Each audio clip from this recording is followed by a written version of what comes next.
হালদাঘাটে আমাদের কোন কাজগুলো আমাদের দরকার, এই কাজের কথা কিন্তু আপনাদের ডেকে এনেছিলাম।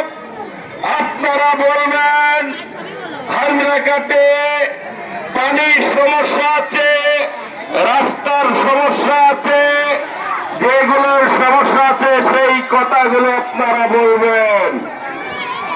দুর্ভাগ্য হলো সত্য, আপনারা কিন্তু বলেন নাই। আমি আপনাদেরকে বলি, আমি আপনাদের ছেলে, আপনাদের ভাই। আমি বলেছিলাম যে সময় 17 বছর তাণ্ডব চলেছিল, সেই সময় আমি লোকের বাড়িতে বাড়িতে বলছিলাম, জননেতা জনাব হাবিবুল ইসলাম হাবিব সাহেব যদি আমার এই বাংলার মাটিতে ফিরে আসতে পারে, আমার আপনাদের ভোটে নির্বাচিত হতে পারে, তাহলে সেদিন হালদাঘাটি থেকে কাঠবনিয়া রাস্তা নির্মাণ করা হবে। আমি সাবিতের মধ্যে ঘোষণা দিয়েছে আগামী দিনে আপনাদের ভোটে রাষ্ট্র ক্ষমতায় গেলে এই হালদাঘাটি থেকে কাঠবনিয়ার পিছি রাস্তা নির্মাণ করবে।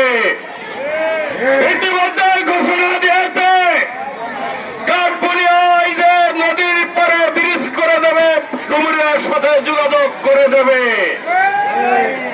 আপনারা জানেন আমাদের জলবদ্ধতার কারণে আমাদের কিন্তু তলিয়ে যেতে হয়, এই কথা আপনারা কেউ বলেন নাই।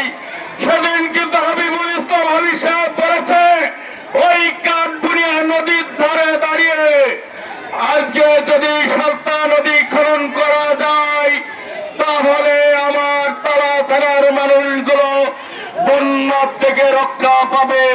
এই চিন্তা কিন্তু হাবিব সাহেব সেদিন করেছে। এখন আমাদের চিন্তাধারা কি?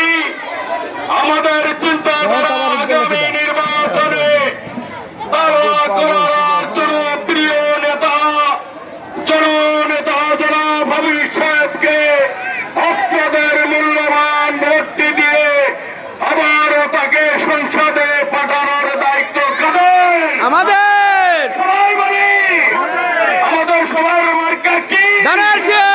আর জোরে বলি তারা করার কোন নেতা আছে? কোন সে নেতা?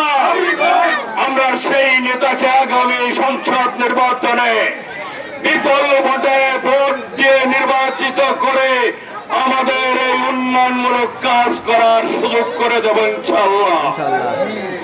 সম্মানিত সাথী বন্ধুরা আমার, আপনার আমার মাধ্যম দিয়ে আমরা শুধু এইটুকু বলতে চাই,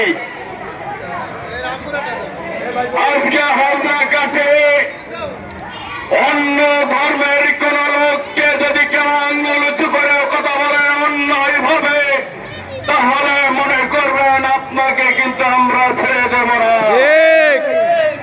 অন্যের ধর্ম যেমন তাদের ধর্ম পালন করবে, আমাদের ধর্ম আমরা